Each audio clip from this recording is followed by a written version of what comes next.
السلام عليكم ورحمة الله وبركاته، أحبتي في الله متابعين قناة تفسير الأحلام مع رانيا. هقدم لكم النهاردة تفسير رؤيا الشاي في منام الرجل.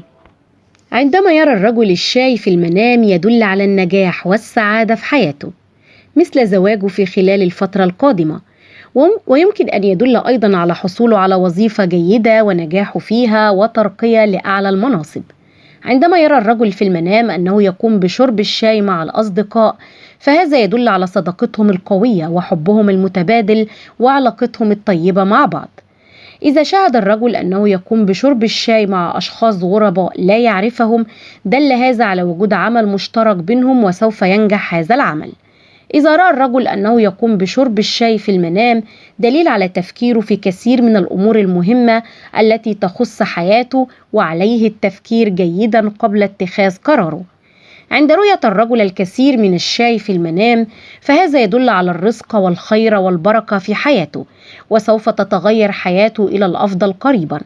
عندما يرى الرجل الشاي الأخضر في المنام وكان مريض، فهذا يدل على شفائه من مرضه، وسوف يكون بصحة جيدة إن شاء الله. إذا شاهد الرجل أنه يشرب الشاي في المنام وكان متوتر ومهموما، فهذا يدل على أنه يعاني من العديد من المشاكل والضغوطات في حياته الحقيقية. عندما يرى الشاب الشاي في الحلم، يدل على الخير والرزق لهذا الشاب في حياته، وسوف يستقبل أخبار سارة في الفترة القادمة. عند رؤية الشاب أنه يقوم بتقديم الشاي لفتاة في المنام، فهذا يدل على اقتراب زواجه من هذه الفتاة، وسوف تكون زوجة صالحة وسند له.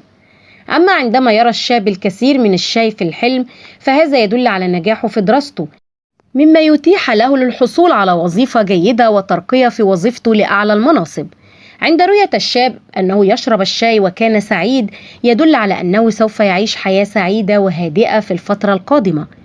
عندما يرى الشاب الشاي الأحمر في المنام، فهذا يبشر بتحقيق كل أحلامه وأمانيه التي يتبناها من قلبه في القريب العاجل.